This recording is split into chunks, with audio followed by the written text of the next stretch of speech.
Magandang araw po sa inyo lahat mga kabansa, sa mga parte ng mundo kayo daroroon.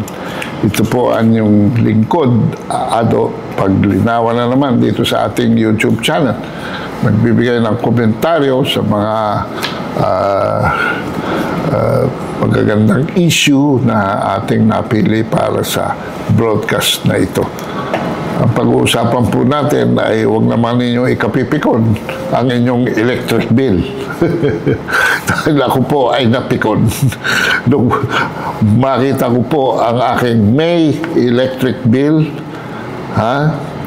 versus my April electric bill. Ang April electric bill ko po ay 4,900. Pero ang aking May electric bill ay 2 pesos na lamang, ay 12,000 na po ang inabot. Hindi ko malaman, no? Hindi naman natin sasabihin times 3, times 2 point something lang, pero piski ho sa times 2 ay napakasakit sa bulsa. Marami naman ho tayong pinagkakagastusan, hindi naman ganyan, hindi naman ganyan kalaki ating kinikita. Meron nga tayong konting pensyon, ay hindi rin naman ay kulang pa ho ng pambayad sa elektrisidad. Alam po ninyo kasi, nung panahon ni Gloria Macapagal-Arroyo, ipinasa ang EPIRA Law. Pero hanggang ngayon, mga kabansa, ay naghihintay ang sambayanang Pilipino ng, parang sabi nila gusto namin sabihin, ipasa Diyos na lang to, pero hindi pwede. Kailangan magkaroon ng kilos ukol dito dahil po ang nahihirapan ay ang taong bayan. Required po ang mga electric companies na magtaas ng kanilang puhunan tuwing may mga pangangailangan, no? O katulad ng pagmainit ang panahon. Alright? Kailangan nila ng mas maraming kilowatt. Ay bakit naman ho pinapasa sa tao sa provisional price increases? Mga kapatid, mga magulang, mga kaibigan, no? Hindi na ho nagtataas ng puhunan ng mga electric companies. Dahil ito naman Energy Regulatory Board, taas ng provisional increase. So, inuutakan tayo nitong mga oligarkong nag-aari ng mga power companies. Kaya, ang estimate nga nung iba Meralco pa lang,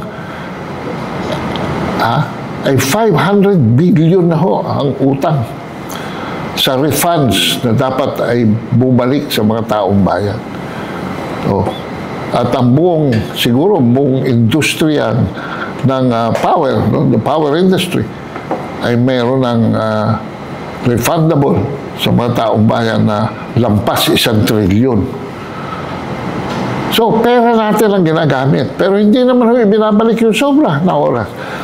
Kaya pinagkakakitaan pa tayo at nauutahan na nila tayo, ay pataas ang singil sa ating electric bill.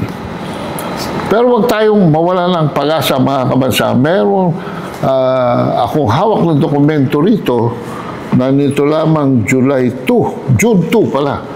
June 2 ay lumabas at ito ho ay aksyon ng Supreme Court. Kasi alam niyo, ang Supreme Court, no, ay nagkaroon na ng desisyon na dapat ibigay sa mga taong bayan, sa mga subscribers, no, ng kuryente, ang supply at the least cost. Bakit? Least cost ba itong nangyayari ngayon? So, hindi po. So, naglabas ng notice, no, na requiring ang mga respondent power companies to explain. Ito na ho, magkakaroon na yata ng tinatawag na reset, true up, and review, no? Supreme Court further resolved to note the manifestation dated April 21, 2025, filed by the counsel for the petitioner submitting allegations for the purpose of reinforcing the argument that the performance-based regulation is a dismal failure. Ito po yung technical masyado PBR kung tawagin nila. Pinagbabasihan ho ng price increases. That the cost, that the Commission have been unable, ito na yung sinatawag natin Energy Regulatory Commission, to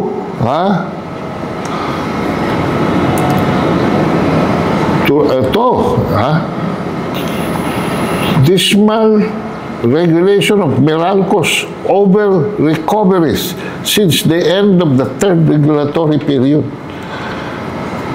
Kung mga kabansa, kasi ganito ito diretsahan na po tayo.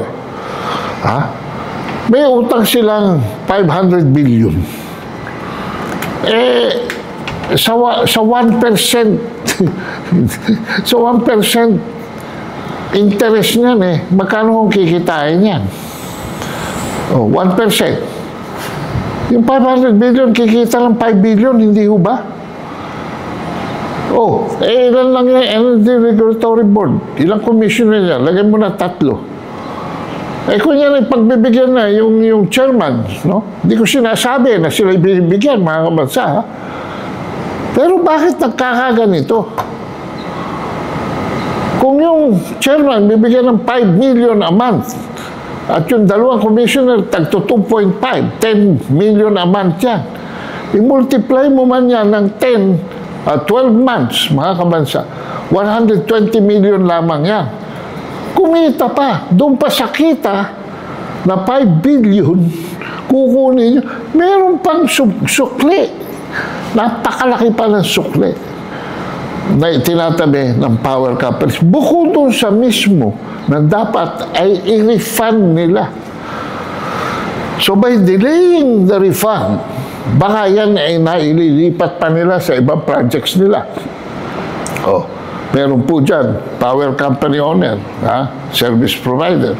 Merong interest, mga kabansa, sa toll roads. May interest sa metro rail. May interest sa oil and gas exploration. Ang ginagamit ho nila, yung nakatenga sa kanilang pondo. Bakit hindi one time, big time yan kung talagang magaling sila? Ang ginagawa ho, pyesa-pyesa pang ibinabalik sa tao, pero kulang na kulang.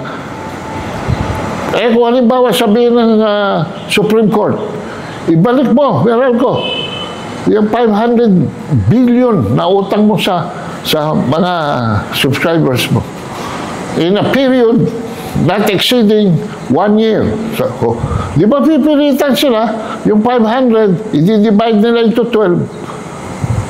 Matutuwa pa tayo. Baka mamaya, libre pa lumabas yung mga small consumers yan. Hindi na magbayad ng kanilang consumption. So, ano ang ating patutunguhan dito, mga kabansa? Itinalaga ng President Marcos Sr. ang nationalization ng industriya elektrisidad. Para saan? Para saan? Para, yung tipid sa kuryente ay ma-convert sa investment at yung investment ay mapunta sa 11 infrastructure projects. 11 modernization projects to jump off the Philippines into becoming an industrialized country. Pero, ano nangyari? Well, ang kalunos-lunos na experience ng Bataan Nuclear Plant.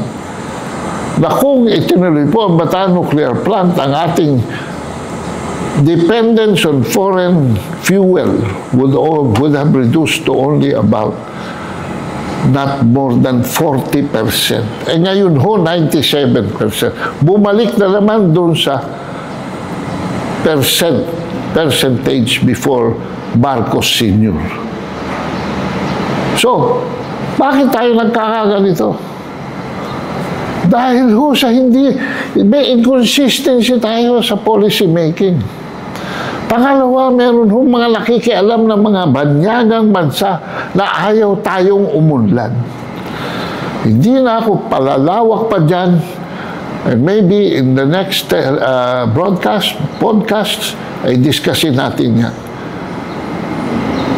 Pero kung tayo lamang ay magpapakatotoo sa ating lipunan, sa taong bayan, sa sambayanang Pilipino, mga kabansa, uunahin natin ang interes nila kesa sa mga pribadong kumpanya na kontrolado ng mga oligarko. Ayan, maraming salamat po ulit sa inyong panahon. Huwag niyong kalilimutang mag-subscribe dito sa YouTube channel at Ado Paglinawan. Maraming salamat po.